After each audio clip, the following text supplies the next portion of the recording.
don't have one of those that takes them back there to standard estimate. We might be able to put it on my So, good afternoon, ladies and gentlemen. Welcome aboard the Sandia Peak Tram. My name is Ben. I'm your cabin operator and in-flight entertainment for today. We are leaving our starting elevation of 6,559 feet. We will be arriving at the top at 10,378 feet. That journey will take us approximately 15 minutes, crossing over 2.7 miles of cable at an average speed of 13 miles per hour. If you have any questions, comments, or concerns during that time, please let me know. In the meantime, I'll give you a little bit of information about the tram and the mountain. The tram was originally built in 1964, completed in 1966, at a cost of about $2 million.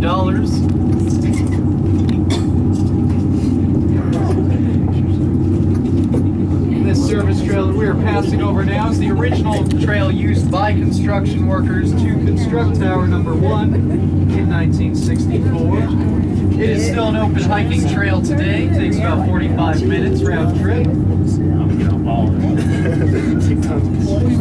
Tower Number 1 stands at 232 feet tall, and at the time of its construction, it was the tallest structure in all of New Mexico. There's going to be a little bit of swing and sway as we cross over the tower.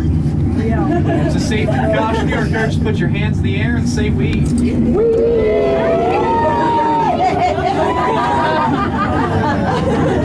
Okay, that's great.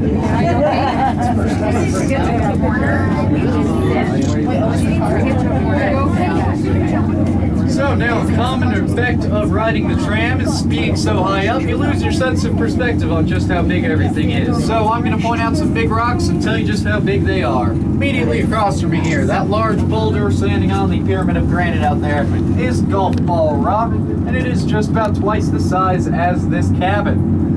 Behind me, up at the top of this hill back here, this large oblong stone pointed at an angle towards the mountain, that is Cannon Rock, and Cannon Rock is just about the same size as this cabin. Now, those are both quite believable because they're big rocks and they're far away. So allow me to point out a big rock that's nearby. That one. That is Fish Rock. It is the big oblong boulder standing on its edge that we are now crossing. And Fish Rock stands at a just slightly unbelievable height of 4 stories tall.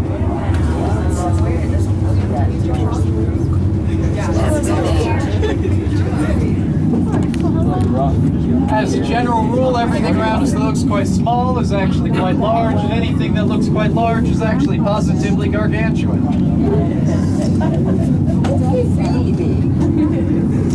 What about that bear? Rock. Washed out. Yeah, there's no time.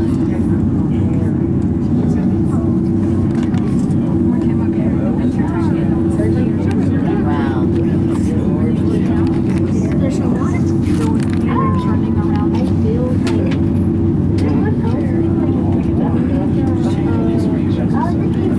Now, as we get higher up here, a common question I hear is how often do we experience rock slides and rock falls, what with all that looks like very precarious boulders standing on the edges of cliff sides? And the answer to that is not very often at all, because of what looks like precariously placed boulders are actually still quite firmly attached to the mountain around them. Simply the most insubstantial parts of the rock have been eroded away, so now they look like their own boulders. But as I said, they are still quite firmly attached to the mountain.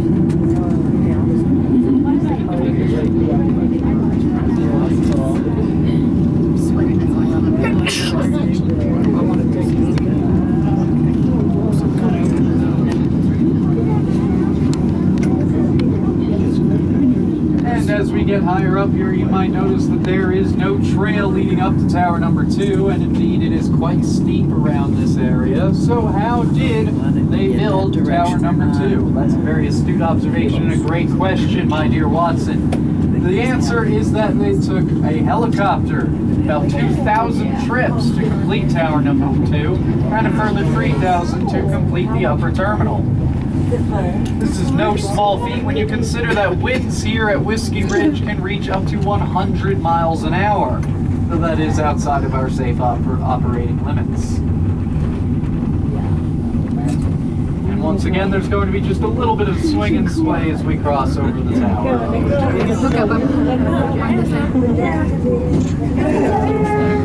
What is the safe operating limit? 45 miles an hour crosswind, 60 miles an hour head to tail. Okay. I don't like to run. And now, if you look ahead of us, you'll see our sister tram coming in the opposite direction. We are running on what is known as a double reversible aerial jig-back tramway system. What this means is that as one tram comes up, the other has to come back down like a giant clothesline. Which means that as we cross them in just a moment here, that's our halfway point. Oh, we didn't even throw edge. That's right, we've crossed over both towers and now we're halfway. So a double reversible aerial jig-back tramway system also means that we are on the same drive cable and we're always going the same speed, which means that as they slow down to pass over the tower, you'll notice now that we are also slowing down. Conveniently and entirely coincidentally, just as we reach the middle of Big Canyon. Big Canyon is the highest point over the ground that will be for the duration of our journey. It is just about 980 feet down. 7.6 seconds.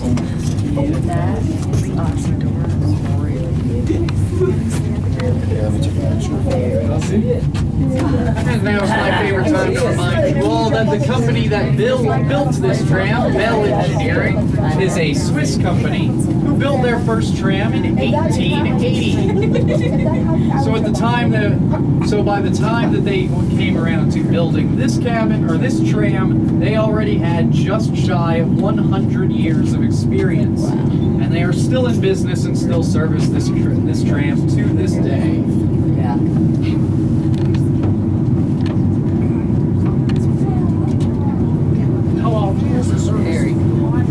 We have 2 maintenance shutdowns a year, during which it's a 2-week period that we just go over every inch of the tram to make sure everything is tip-top shape. I think Bell Engineering actually comes out to do an annual inspection. I'm not sure when.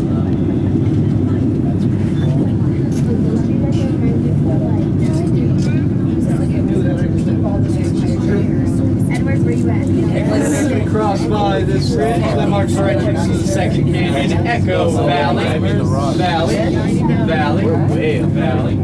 Echo Valley is home to the only year-round stream on the Sandias. You won't be able to spot it from up here, but all the tall trees you can see down in the middle of the canyon do tell you that it is there.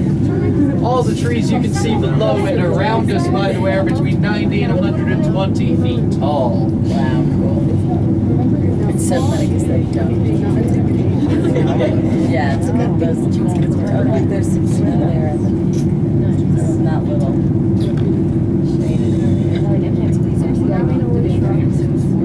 Yeah, because it doesn't look it. I know. If you were standing next to it, that's like the thing when we were in the Red Rock. There was this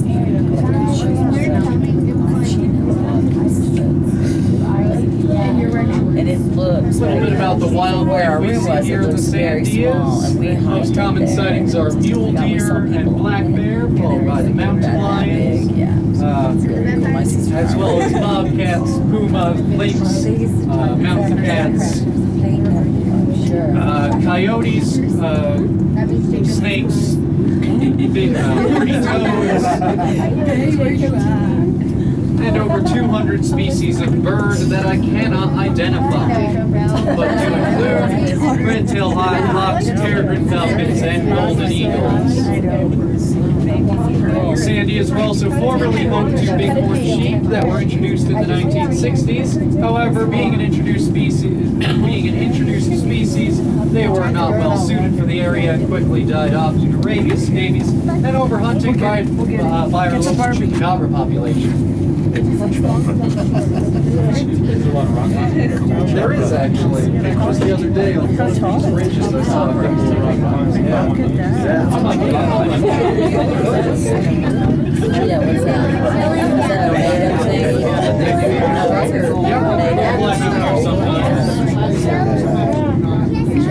Yeah.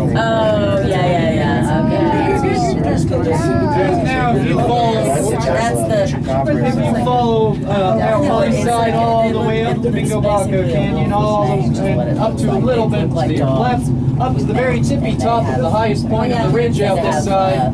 You should just be able to make out the low stone structure of the Kiwanis cabin with its telltale black There were window. two pictures floating around. Originally built in the 1930s by the Civilian Conservation Corps, who were responsible for maintaining all the hiking trails on the backside of the mountain, so that they would not have to hike all the way up and all the way back down the mountain every single day. It's about a 5-hour trip one way.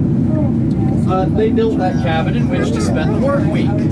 Originally built out of wood, it blew off the top of the mountain.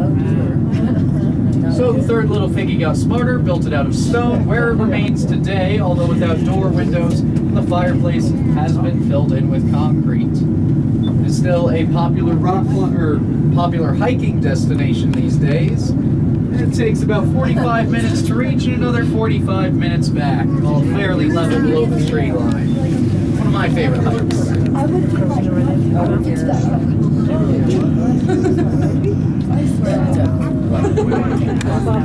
And now as we approach the upper terminal, I'd just like to remind you all of a couple of things. The first is that you are not limited to any particular tram ride back down. Simply show your ticket to either myself or one of my colleagues as you board, and you can ride to any cabin back down the mountain. Also keep in mind that we're at 69% oxygen up here as compared to sea level. So especially if you are from out of town, from around sea level, clue, if you can see the ocean from your house, that's sea level.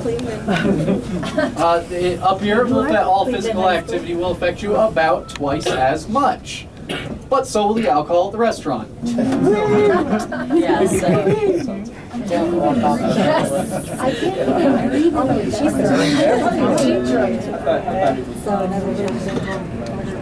Additionally, the only designated smoking area is at the northern end of the terminal. That's this away, over there. And we are at a stage 2 fire warning at all times, so please keep it over there. That's very cool. Oh yeah, they're amazing. Yeah. Look at that tree, how it curves. And now there may be a slight bump as we come into dock. I'll do my best to call that out for us. See how long it takes us to roll down the mountain. We wouldn't even get that far. Right about now. That's stubborn. And there may still be one last bump as we come fully into dock, so be prepared for that. But you will be exiting out the side opposite myself, and as you do, be sure to watch your step as the cabin can move around, up and down. It all depends on how many people are on board and what they're doing. Where's the last tram down? There is no designated